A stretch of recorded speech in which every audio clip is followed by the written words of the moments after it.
Hello everyone, welcome to my channel. ठीक है, हम लोग कल क्लास 10th की हिस्ट्री पढ़ रहे थे। Chapter 1 that is the rise of nationalism in Europe. यहाँ पे हमने रोमैंटिज्म के बारे में पढ़ा था। यहाँ पे ये पढ़ा था कि वॉर के अलावा लोगों के बीच में नेशनलिज्म की भावना पोइट्री कवि के द्वारा जगाई गई थी। फिर यहाँ पे हमने 1830 में जो बड़ा सा अपहेल हुआ था फ्रांस में, जिसकी वजह से ग्रीस के अंदर एक स्पार्क जगी और जिसकी वजह से ग्रीस ने अपने आप को एक इंडिपेंडेंट नेशन घोषित कर दिया था। किस तरीके से ग्रीस ने लड़ाई लड़ी अपने आप को इंडिपेंडेंट नेशन घोषित करने में। ठीक है, तो नाउ आज हम पढ़ेंगे hunger, hardship and popular revolt. Revolt का मतलब होता है विद्रोह। ठीक है, नाउ 1830 की बात करें तो जो यूरोप था उस समय, यूरोप की जो अर्थव्यवस्था थी यानी इकोनॉमिक कंडीशन थी, वो बहुत ही बुरे दौर से गुजर रही थी, बड़े हार्डशिप के दौर से गुजर रही थी। क्योंकि 19th सेंचुरी जो फर्स्ट हाफ थी जो 19th सेंचुरी की, उस समय जो यूरोपियन जो पॉपुलेशन थी वो बहुत ही बड़े पैमाने पे इंक्रीज हो रही थी। और जो आधी से ज़्यादा जो कंट्री थी वहाँ पे नौकरी पाने वाले जो लोग थे वो नौकरी से ज़्यादा थे। ठीक है, ये जो एम्प्लॉयमेंट जितनी नहीं थी उससे कई गुना ज़्यादा जॉब सीकर थे। ठीक है, जो पॉपुलेशन रूरल एरिया में रहती थी, जो पॉपुलेशन गांव में रहती थी, वो नौकरी की तलाश में, वो पॉपुलेशन भी नौकरी की तलाश में शहरों की तरफ आने लगी। और जो स्लम एरिया था यानी झुग्गियाँ, स्लम एरिया वो एरिया होती है जहाँ पे छोटे छोटे घास फूस से घर बना के लोग रहते, प्लास्टिक लगा के जो घर रहते, उन एरिया को स्लम कहा जाता। ठीक है ना, ये जो एरिया था ये भी बड़ा ओवर क्राउड हो गया था, ये बहुत ज़्यादा भीड़ भाड़ हो गई थी। क्यों ये भीड़ भाड़ हो गई थी? क्योंकि जो रूरल एरिया के जो माइग्रेट्स थे, जो रूरल एरिया की जो पॉपुलेशन थी, वो भी नौकरी की तलाश में सिटी में आने लगी ना। ये रूरल एरिया की पॉपुलेशन नौकरी की तलाश में सिटी में क्यों आने लगी? ये जो रूरल एरिया के जो लोग थे नौकरी की तलाश में सिटी में इसलिए आने लगे क्योंकि उस समय बैड हार्वेस्टिंग हुआ। बैड हार्वेस्टिंग का मतलब उस समय खेतों में पैदावार भी बहुत ही कम हुई, जिसकी वजह से लोगों के बीच में अनएम्प्लॉयमेंट यानी बेरोजगारी फैल गई। अब इसी बेरोजगारी के चक्कर में जो रूरल एरिया के लोग थे वो सिटीज़ में आकर रहने लगे ना। अब जो स्मॉल प्रोड्यूसर्स थे टाउन के, जो स्मॉल प्रोड्यूसर्स थे, जो छोटे मोटे जो प्रोड्यूसर हुआ करते थे, वो बड़ा मुश्किल टिफ कंपटीशन फेस कर रहे थे। ये किस चीज़ से? ये जो स्मॉल प्रोड्यूसर थे, ये जो इंग्लैंड से जो सस्ते दामों पे जो गुड्स इंपोर्ट होके यूरोप में आ रहे थे, इसकी वजह से इनकी जो दुकानें थी ये बंद हो रही थी। जो छोटे मोटे व्यापारी थे जो अपना सामान घर में बना के बेच रहे थे, इनकी दुकान इंग्लैंड में मशीन से बने हुए गुड्स की वजह से बंद होने लगी। उनको बड़ा टफ कंपटीशन मिलने लगा। क्यों? क्योंकि इतनी बुरी अर्थव्यवस्था थी तो लोग क्या कर रहे थे, लोग सस्ते प्रोडक्ट्स खरीद रहे थे जो कि मशीन से बने थे। एक तो वो परफेक्ट थे क्योंकि वो मशीन से बने थे और वो सस्ते भी थे। तो इन्होंने क्या किया, इन्होंने जो छोटे छोटे जो प्रोड्यूसर जो दुकानदार थे उनसे चीज़ें लेना बंद कर दिया। क्यों? क्योंकि इनकी चीज़ें परफेक्ट भी नहीं होती थी और महंगी भी बिकती थी। तो लोगों ने जो इंग्लैंड से जो इंपोर्ट्स होके जो गुड्स थे उसको खरीदना शुरू कर दिया। ठीक है, और इंग्लैंड में मशीन का इंट्रोडक्शन इंडस्ट्रियलाइजेशन की वजह से हुआ था, जो कि बाकी कॉन्टिनेंट के मुकाबले बड़ी एडवांस थी। ठीक है ना, यहाँ पे कोई this was specially so in textile production, मतलब ये जो चेंज था वो सबसे ज़्यादा टेक्सटाइल प्रोडक्शन में हुआ था। रिमेंबर, जब हम टेक्सटाइल की बात करें तो हम कपड़ों के प्रोडक्शन की बात करते हैं। ठीक है ना, यहाँ पे जो छोटे जो प्रोड्यूसर्स होते हैं, जो छोटे जो दुकानदार होते हैं, वो घर में ही बनाते हैं। ज़्यादातर जो सामान है घर में लेकर आते हैं, घर में बनाते हैं, या उनकी एक छोटी छोटी वर्कशॉप होती है वहाँ बनाते हैं, और कुछ लोग मशीन यूज़ करते हैं। ठीक है ना, in those region of Europe where the aristocracy still enjoyed power, peasants struggle under the burden of feudal dues and obligation। पर कुछ जो ऐसे रीज़न थे जहाँ पे जो एरिस्टोक्रेसी थी यानी कि राजा रजवाड़े, राजशाही जो लोग थे, वो आज भी अपनी सत्ता, अपनी पावर को एंजॉय कर रहे थे। और उसी जगह पे जो किसान थे वो बोझ से दबे जा रहे थे, वो कर्ज के, वो जिम्मेदारियों के बोझ से दबे जा रहे थे। ठीक है, मतलब राजा रजवाड़े अपनी शान और शौकत दिखा रहे हैं और जो गरीब लोग हैं वो सिर्फ कर्ज के बोझ से दबे जा रहे थे। तो इसी साल मतलब बुरी खेती होने की वजह से पूरे यूरोप में जो खाने थी उसकी डिमांड बढ़ गई। अब जब खाने की डिमांड बढ़ी तो जो प्राइस था, जो खाने की प्राइस थी, वो भी बहुत ज़्यादा बढ़ने लगी, जिसकी वजह से जो पूरा का पूरा यूरोप था, जो पूरा का पूरा जो क्या बोलते हैं, पूरी कंट्री जो थी वो भुखमरी की हालत में आ गई। एज ए रिजल्ट वहाँ पे उस कॉन्टिनेंट में populism in town and city. Populism का मतलब ये होता है गरीबी, बहुत ही बुरे दौर की गरीबी देखने को मिली। ठीक है, क्योंकि फूड का प्राइस रेज हो चुका था। क्यों? क्योंकि जो हार्वेस्टिंग थी वो बहुत ही ख़राब हार्वेस्टिंग हुई, ज़्यादा पैदावार नहीं हुई, जिसकी वजह से डिमांड बढ़ गई फूड की। एज ए रिज़ल्ट फूड का प्राइस बढ़ गया और जिसकी वजह से सबसे गरीबी, मतलब उस समय पूरा का पूरा यूरोप गरीबी की दौर से गुजरने लगा ना। अब 1848 में वो एक ऐसा साल था जब फूड की shortage and wide spread of employment brought the population of Paris out on the road. 1848 वो ऐसा साल था जब खाने की कमी की वजह से और बढ़ते बेरोजगार की वजह से जो पेरिस की जो जनसंख्या थी वो सड़क पे आ गई। ठीक है, अब लुइस फिलिप ने बहुत सारे बैरिकेड्स खड़े किए और चुपचाप उसको फोर्स कर दिया गया कि वो वहाँ से चला जाए। ठीक है, फ्ली हो जाए, मतलब भाग जाए। ठीक है, ये याद रखिए 1848 वो साल था जब पेरिस के जो लोग थे वो सड़कों पे आ गए थे। उनका सबसे बड़ा वजह था कि खाने की कमी और बेरोजगारी, और इसीलिए उस पॉपुलेशन से बचने के लिए कई बैरिकेड्स खड़े किए और जो लुइस फिलिप्स था, जो उस समय वहाँ का राजा था, उनको फोर्स कर दिया गया वहाँ से भागने के लिए। ठीक, एज यू कैन सी ये किस तरीके से लोग क्या बोलते हैं, आप इस पिक्चर में देख सकते हैं ये किस तरीके से जो पेसेंट्स हैं वो विरोध कर रहे हैं। ठीक है, 1848 पे ना उस समय जो वहाँ की जो नेशनल असेंबली थी, रिमेंबर वहाँ की जो नेशनल असेंबली थी, उन्होंने अपने आप को रिपब्लिक घोषित कर दिया। और जो लोग थे, अब अपने आप को रिपब्लिक घोषित कर ही देंगे क्योंकि जब राजा जो था, जो लुइस फिलिप्स था, वो वहाँ से भाग गया।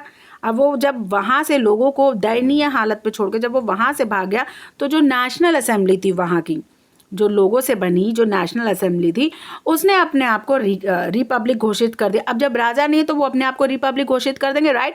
तो दे हैव डिक्लेयर्ड देमसेल्फ कि अब हम गणतंत्र हो गए। उन्होंने जितने भी मेल थे, जितने भी मेंस थे जो कि 21 एज के ऊपर थे, उनको सफरेज, वोटिंग का राइट दे गया। सफरेज का मतलब होता है right to vote. Remember this word, suffrage, SUFFARGE। Suffrage का मतलब होता है राइट टू वोट। उन्होंने जितने भी मेल अडल्ट थे जो कि 21 साल से ऊपर थे, उनको वोट देने का अधिकार दे दिया और उनको इस बात की गारंटी दी गई कि उनको वर्क दिया जाएगा, उनको काम करने का अधिकार भी दिया गया। तो इन्होंने एक नेशनल वर्कशॉप सेटअप की जो कि लोगों को एम्प्लॉयमेंट प्रोवाइड करने लगी। ठीक है, एम्प्लॉयमेंट रोजगारी देने के मकसद से इन्होंने एक नेशनल वर्कशॉप सेटअप की।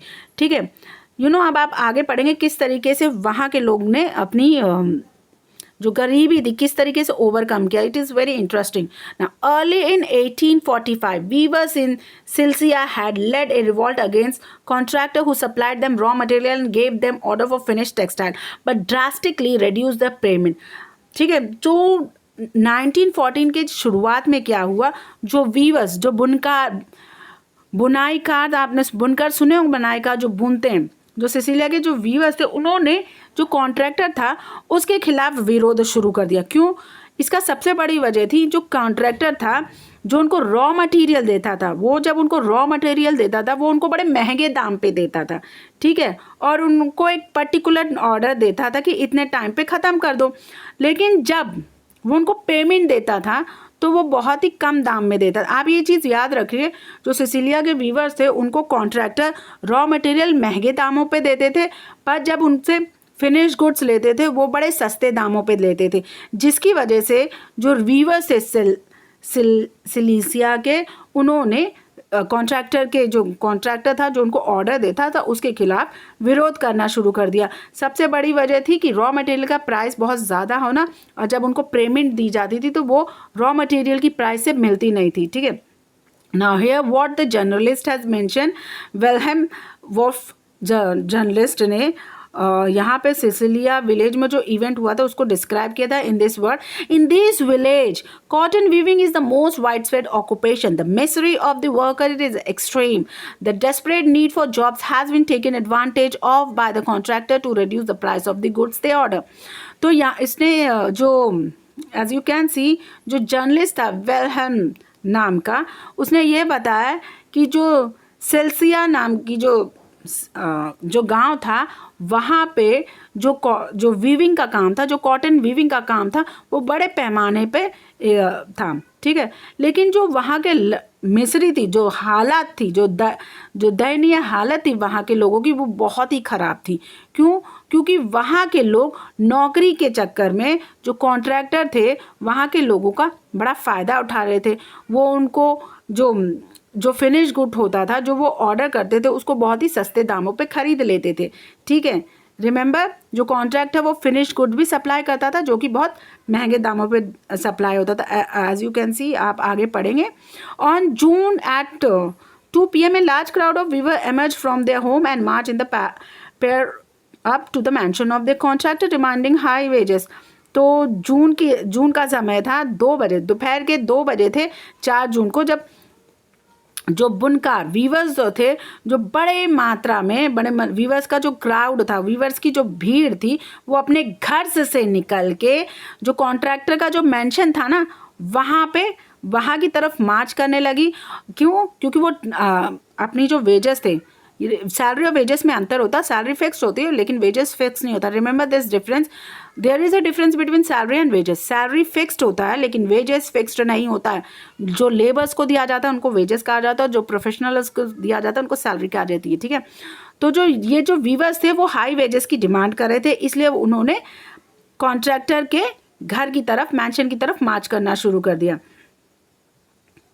तो पहले तो उन वीवर्स को धमकाया गया, ठीक है ना। Following this, a group of them forced their way into the house, smashed its elegant window panes, furniture, proclaimed. Another group broke into the storehouse, plundered it of supply of clothes, which they tore to shreds. तो पहले क्या किया?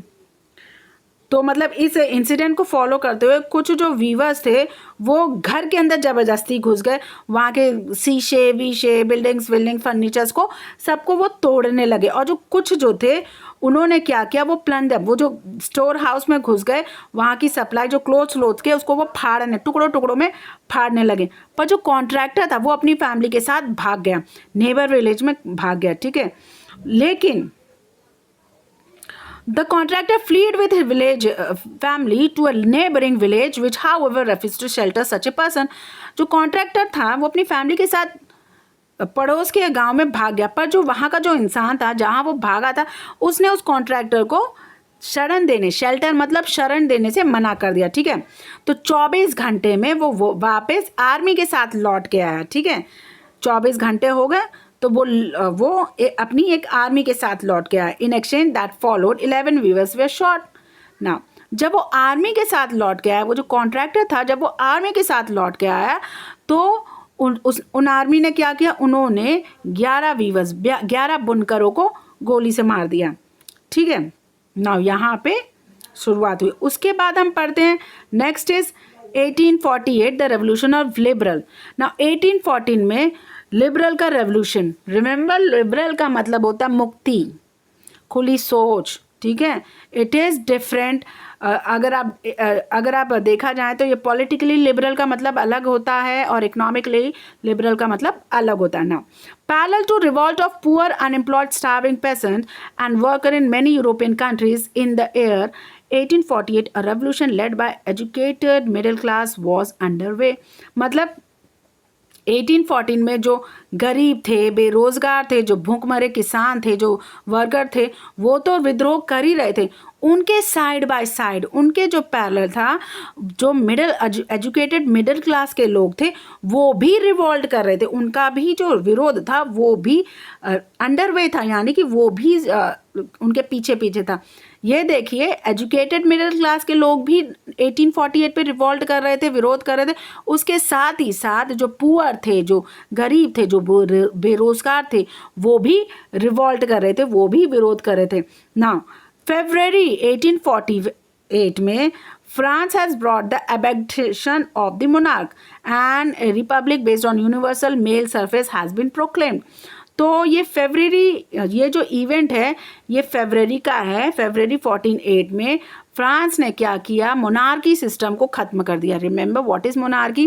राजशाही या राजा रजवाड़ों का जो system था, France ने उसको ख़त्म करके खुद को एक गणतंत्र घोषित कर दिया, एक रिपब्लिक घोषित कर दिया, जहाँ पे जितने भी मेल थे, ठीक है, चाहे उनके पास प्रॉपर्टी हो या ना हो, उनको वोट देने का अधिकार था। सफरेज था, राइट टू सफरेज।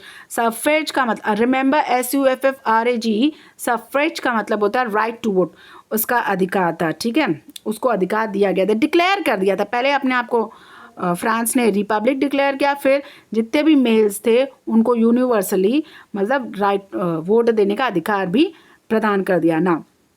पर जो अदर भाग में जो रेस्ट ऑफ द यूरोप थी, where independent nation state did not yet exist, such as Germany, Italy, Poland, and the Austro-Hungarian Empire, men and women of liberal middle class combined their demand for constitutionalism with national unification.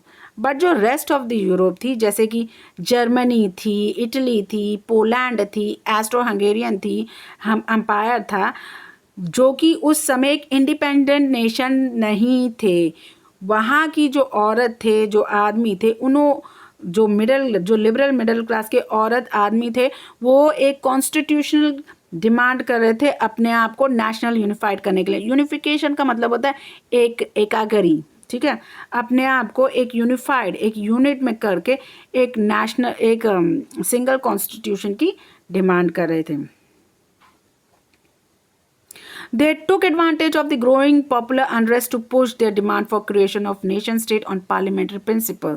तो इन्होंने ये जो पूरे France में जो घटनाक्रम चल रहा था, उन्होंने इसका फ़ायदा उठाया, ठीक है ना। जो फ्रांस में उस समय क्या हो रहा था, फ्रांस में उस समय मोनार्की सिस्टम को बाहर फेंक के रिपब्लिक सिस्टम को, नेशनलिज्म को अपनाया जा रहा था। तो ये जो जर्मनी, इटली के जो मेन वुमेन्स थे, उन्होंने इसी चीज़ का फ़ायदा उठाया, इसी पॉपुलर जो मतलब जो उठापटक का फ़ायदा उठा के उन्होंने भी अपनी डिमांड रख दी। उन्होंने भी एक डिमांड रखी कि हमको भी एक नेशन स्टेट बनाया जाए, हम भी एक पार्लियामेंट्री प्रिंसिपल फॉलो करेंगे, जहाँ पे कॉन्स्टिट्यूशन होगा, प्रेस को आज़ादी होगी, एसोसिएशन बनाने की आज़ादी होगी। तो ये जो जर्मनी, इटली, पोलैंड के जो लोग थे, जो लिबरल मिडिल क्लास के लोग थे, उन्होंने भी बहती हुई गंगा में अपना हाथ धो दिया। ऑब्वियसली मैं इसी हिसाब से बोलूँगी।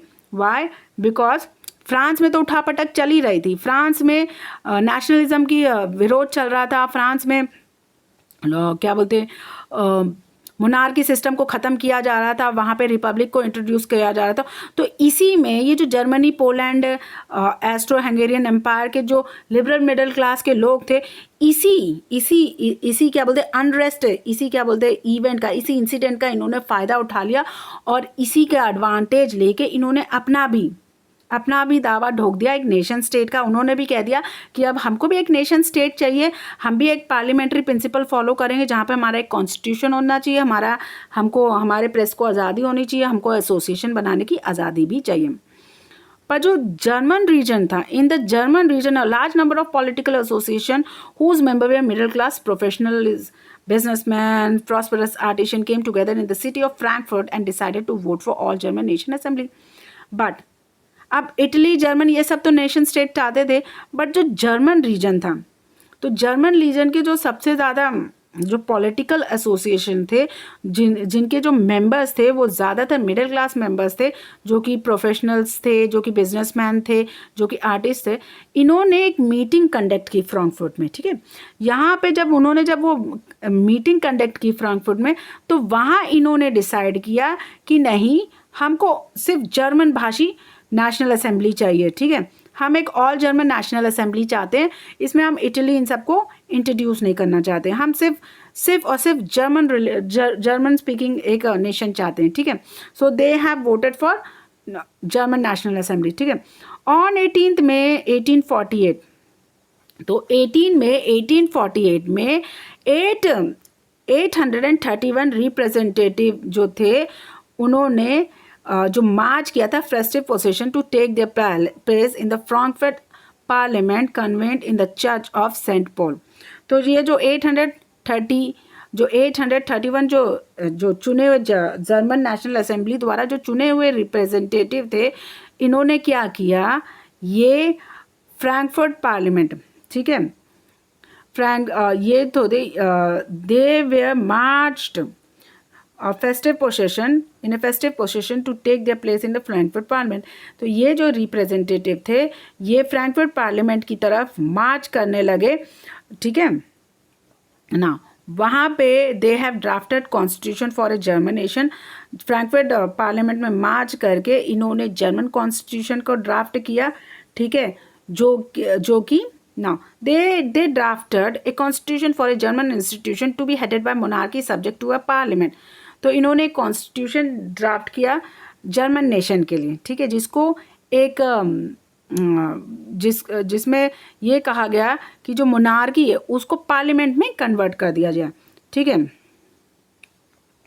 When the deputies offer the crown of these term to Frederick Wilhelm II, King of Prussia, he rejected it and joined other monarchies to oppose the elected assembly। पर ये जो ऑफर था, ठीक है, ये जो ऑफर था जर्मन कॉन्स्टिट्यूशन का, जो कि किसी एक मोनार्की को दिया जाना था, किसी एक राजा को दिया जाना था, तो ये राजा कौन था, ये पर्शिया का किंग था, ठीक है, ये राजा पर्शिया का किंग था। लेकिन पर्शिया का जो ये किंग था फ्रेडरिक विल्हेम, इसने इस ऑफ़र को रिजेक्ट कर दिया। इसने ये कह दिया कि नहीं, मैं क्या बोलते हैं जर्मन कॉन्स्टिट्यूशन का हिस्सा नहीं बनना चाहता, मैं बाकी मोनार्कीज़ के साथ, बाकी राजा रजवाड़ों के साथ उसने हाथ मिला लिए जो कि इसके खिलाफ थे, जो कि जर्मन कॉन्स्टिट्यूशन के खिलाफ थे, ठीक है, जो जर्मन कॉन्स्टिट्यूशन था जिसने अपने आप को इलेक्ट किया था उसके ये लोग खिलाफ थे। While the opposition of the aristocracy and military became stronger, the social basis of parliament eroded। जैसे ही जो अपोजिशन थी अरिस्टोक्रेसी और जो मिलिट्री की जो कॉन्स्टिट्यूशन पार्लियामेंट के खिलाफ अपोजिशन थी वो बहुत ही ज़्यादा स्ट्रॉन्ग होने लगी। The parliament was dominated by the middle class who resisted the demand of work और artisan subsequently lost their support. जो पार्लियामेंट थी, ठीक है, ये पार्लियामेंट क्या थी, ये मिडिल क्लास, इस पार्लियामेंट में जो सबसे ज़्यादा जिसका वर्चस्व था, जिसका दबदबा था, वो मिडिल क्लास का था, ठीक है। तो ये जो मिडिल क्लास थे, इन्होंने जो वर्कर्स थे, जो आर्टिस्ट थे, उनकी जो छोटी छोटी डिमांड थी उनको नज़रअंदाज कर दिया, ठीक है। तो एज ए रिज़ल्ट अब मिडिल क्लास अपने आप को इम्पोर्टेंट, जो जर्मन पार्लियामेंट बनाने के लिए जो मिडिल क्लास थे वो अपने आप को इम्पोर्टेंस देने लगे, और जो आर्टिस्ट थे, जो वर्कर्स थे, इनके डिमांड्स के बारे में, इनकी डिमांड्स को वो तवज्जो नहीं दे रहे थे। तो क्या हुआ, फाइनली ये जो वर्कर, जो आर्टिशियंस थे, इन्होंने इस पार्लियामेंट बनाने में मिडिल क्लास का साथ देना बंद कर दिया। अब इन्होंने कह दिया कि हम नहीं देंगे क्योंकि you are not supporting our demand, आप लोग हमारी डिमांड नहीं सपोर्ट कर रहे। तो इन्होंने पार्लियामेंट बनाने में मिडिल क्लास का साथ देने से मना कर दिया। In the end troops were ended in an assembly was forced to disband। as a result जो ट्रूप था बिना वर्कर और आर्टिशियन की सपोर्ट के, जो मिडिल क्लास जो पार्लियामेंट बनाने का सपना देख रही थी वो ख़त्म हो गया, और जो असेंबली थी उसको डिसबैंड कर दिया, उसको मतलब ख़त्म कर दिया गया। The issue of extending political rights to women was controversial one within the liberal movement. लेकिन अभी भी जो मेन इशू था वो था कि क्या वुमेन्स को पॉलिटिकल राइट देने चाहिए। इस तरीके के विवाद तब भी उस समय लिबरल मूवमेंट में उठ रहे थे, क्योंकि जो लार्ज नंबर थी पॉपुलेशन वो औरतों की थी जो एक्टिवली पार्टिसिपेट कर रही थी। किसमें, इस लिबरल मूवमेंट में जो सबसे बड़े जो लार्ज नंबर थी वो औरतों की थी। और वो क्यों पार्टिसिपेट कर रही थी, वो वुमेन्स पॉलिटिकल राइट्स की वजह से पार्टिसिपेट कर रही थी ना। Women had form their own political associations, founded newspaper and taken part in a political meeting demonstration. Despite this they were denied. तो जो वुमेन्स थी, अब अब उनका जो पॉलिटिकल राइट का जो सपना था, डिमांड था, वो नहीं गौर किया जा रहा। तो वुमेन्स ने क्या करना शुरू कर दिया, उन्होंने खुद की अपनी पॉलिटिकल एसोसिएशन बनानी शुरू कर दी। उन्होंने न्यूज़पेपर्स बना, क्या बोलते, फाउंड कर लिए, न्यूज़पेपर्स इशू करना शुरू कर दिए। बहुत सारी पॉलिटिकल मीटिंग कंडक्ट करने लगी, डेमोन्स्ट्रेशन करने लगी, ठीक है। इसके बावजूद भी जो उनके जो राइट्स थे, ठीक है, as you can see the suffrage right during the मतलब मना कर दिए। इतना पार्टिसिपेशन, एक्टिव पार्टिसिपेशन करने के बाद, पॉलिटिकल एसोसिएशन करने के बाद, न्यूज़पेपर में सब करने के बाद भी जो वुमेन्स को सफरेज राइट था वो नहीं दिया गया, ठीक है। असेंबली में वुमेन्स को तब भी नहीं दिया गया।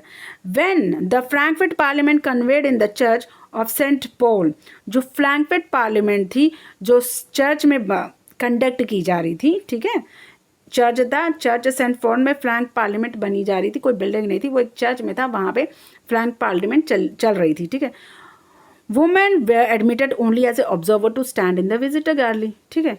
वहाँ उनको सफरेज राइट तो नहीं दी गई, पर उन्होंने क्या किया, उन्होंने और जो वुमेन्स थी उनको इजाज़त दे दी कि ठीक है आप पार्लियामेंट में आइए, लेकिन आप ऑब्जर्वर की तरह आएंगी, ठीक है। आप पीछे से विजिटर की तरह खड़े होकर देखेंगे कि पार्लियामेंट में क्या हो रहा है। They have given that much right, ठीक है ना। Though conservative force were able to suppress liberal movement in 1848, they could not restore the old order. ये ज़रूर है कि कंजर्वेटिव जो फोर्स थी उन्होंने लिबरल को सप्रेस कर दिया था, दबा तो ज़रूर दिया था 1848 में, पर वो जो ओल्डर, जो पुराना दौर चल रहा था, वो उसको वापस नहीं लेकर आ पाए। रिमेंबर, कंजर्वेटिव वो सिस्टम है, वो लोग हैं जो अपने ट्रेडिशन को लॉन्ग रन में फॉलो करना चाहते हैं। Those who follow tradition, their tradition and their region, they are called conservative, ठीक है। उन्होंने लिबरल मूवमेंट को ख़त्म तो कर दिया था। क्यों? कंजर्वेटिव में ये डर रहता है कि अगर लोग लिबरल मूवमेंट को सपोर्ट करेंगे तो ये अपने ट्रेडिशंस, जो अपने रिलीजन है, उसको ये बरकरार नहीं रख पाएंगे, ये मॉडर्निटी की तरफ पड़ जाएंगे, ये जो अपने ट्रेडिशंस है उसको फॉलो नहीं करेंगे। That is why they wanted to suppress the liberal movement, but जो पुराना दौर था उसको लौटा नहीं पाए, ठीक है। Monarchy were beginning to realize that the cycle of revolution and repression could only be ended by granting succession concession to liberal nationalist revolutionary. तो जो मोनार्कीज थे, मतलब जो राजाशाही लोग थे, उनको ये धीरे धीरे रियलाइज़ होने लगा कि अगर अभी हमने कोई फैसला नहीं लिया, अभी हमने लिबरल को थोड़ा सा कंसेशन नहीं दिया, तो ये जो रेवोल्यूशन है ये कहीं ना कहीं बहुत बड़ा रूप ले सकता है, ठीक है। तो फाइनली उन्होंने लिबरल नेशनलिस्ट रेवोल्यूशन को कंसेशन ग्रांट कर दिया। उनको कुछ चीज़ें, उनको उनकी डिमांड, लगभग कुछ डिमांड्स उनको पूरी करने लगी। तो 1948 में जो अरिस्टोक्रेटिक मोनार्की थी सेंट्रल और ईस्टर्न यूरोप की, उन्होंने वेस्टर्न यूरोप में 1815 से पहले वेस्टर्न यूरोप में चेंजेस इंट्रोड्यूस करना शुरू कर दिए। They begin to introduce the changes that has already taken place in western Europe before 1815। तो मोनार्की अंडरस्टूड, मोनार्की को समझ में आ गया कि हम इनको पूरी तरीके से नहीं इरेडिकेट कर सकते, पूरी नेशनल लिबरल, जो लिबरल नेशनलिस्ट रेवोल्यूशनरीज उनको पूरी तरीके से तो नहीं हटा सकते। तो उन्होंने थोड़े से कंसेशन ग्रांट कर दिए, उनकी जो डिमांड्स थी उनको उन्होंने मानना शुरू कर दिया। तो जो 1815 में जो 1815 से पहले जो वेस्टर्न यूरोप में जो चेंजेस थे, उन्होंने उसी चेंजेस को दोबारा इंट्रोड्यूस कर दिया। तो ये चेंजेस क्या थे? जो सर्वडम, जो बॉन्डेड लेबर का सिस्टम था, यानी कि जो कृषि दास, सर्वडम का मतलब होता है कृषि दास, जो खेतों में काम करने वाले जो दास होते हैं, और जो बॉन्डेड लेबर होते हैं, बॉन्डेड लेबर का मतलब होता है जो बंधुआ मजदूर होते हैं, जिनको सिर्फ खाने को दिया जाता है, बाकी जो मालिक कहें वो करते, दे आर बॉन्डेड लेबर। पहले तो उन्होंने उस सिस्टम को ख़त्म कर दिया, ठीक है, जो कि हैब्सबर्ग डोमिनेंस और रशिया में था। पहले तो उन्होंने इस सिस्टम को ख़त्म कर दिया। और the Habsburg ruler granted more autonomy to Hungarian in 1860। और जो हैब्सबर्ग जो एम्पायर था उसने हंगेरियन को थोड़ी और पावर ग्रांट कर दी 1816 तक, ठीक है। Here we end this. Next यानी कि कल हम पढ़ेंगे unification of Germany and Italy, that is making of Germany and Italy. If you like it, subscribe it. See you in my next class.